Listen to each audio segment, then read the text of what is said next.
On Capitol Hill, plus former RNC chairman and MSNBC political analyst, our friend Michael Steele. Claire's still with us. Michael Steele, Portman has confounded me as someone who worked alongside him as a West Wing staffer during the Bush years.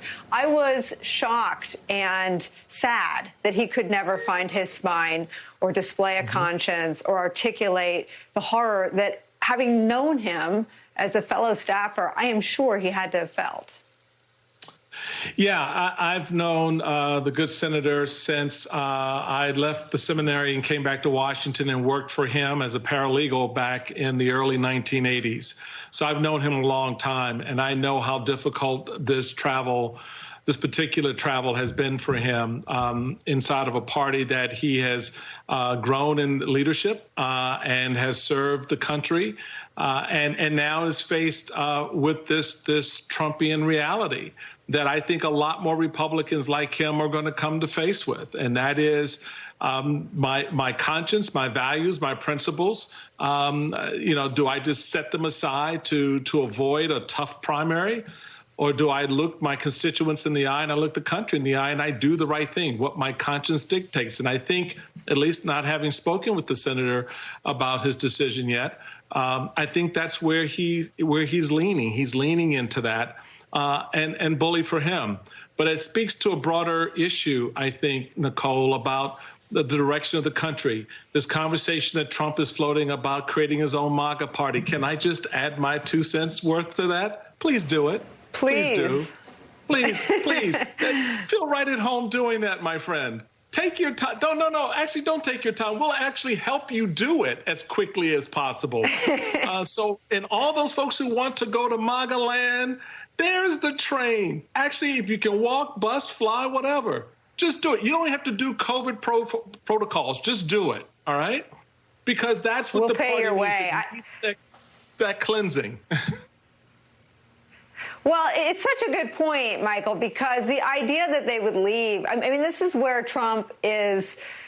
He's got the gut on what the sort of the grievances of the country are, but he doesn't have the head for an enduring political strategy. The better political strategy, and I hesitate to say this out loud, would be to stake your claim on the Republican Party. But if he wants to go and form a MAGA party, he actually makes Hawley and Cruz and Kevin McCarthy and those folks have to follow him because they've already made their bet. If they want to lie in it, they're going to have to go be part of the Patriot Party.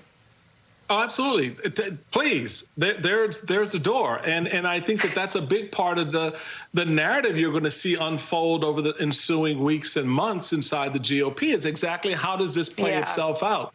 I want to have that battle. Let's have that fight. I want to stand toe-to-toe to Josh Hawley and have him justify his fist bump to the crowd inciting insurrection.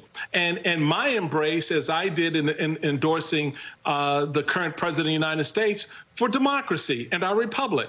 So let's have that contrast in what a Republican is.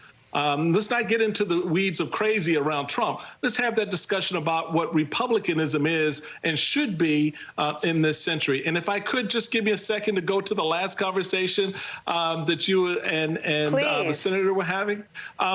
Look, you're getting punked, Democrats, in the Senate. Could you just wake up and play the game the way the game needs? You know the rules.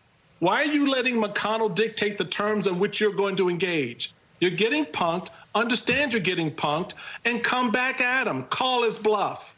Because they have no leverage over you. You have the majority, and they know it. But they're going to punk you into a situation in which you're going to give up something you don't have to give up. For what? For what? Ceding power to McConnell? He has none. You have the majority. Use it, for heaven's sake. Jeez, this is not rocket science. I will just chime in on this and say there is nothing of value to take from this Republican Party except this: fight like Republicans. You know, they don't have the facts on their side, but they do, right? Yes. Well, yes.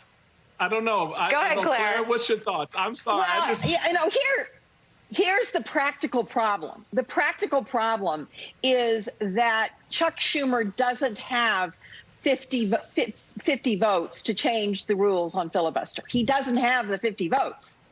And McConnell knows it. So this is going to create an impasse until I mean, what I think needs to happen, this is just my 2 bits. I think Chuck needs to use the nuclear option to change the rules to allow the organizing motion to be privileged. And therefore, it doesn't need 60 votes, like reconciliation, like a few other things. Because if Mitch McConnell is not going to allow them even to organize the Senate, then they got to wrap him on the knuckles hard. And while they may not have the votes to blow up the filibuster right now, I think they would have the votes to let the Democrats take over the chairmanships they earned. So that, to me, is the way forward.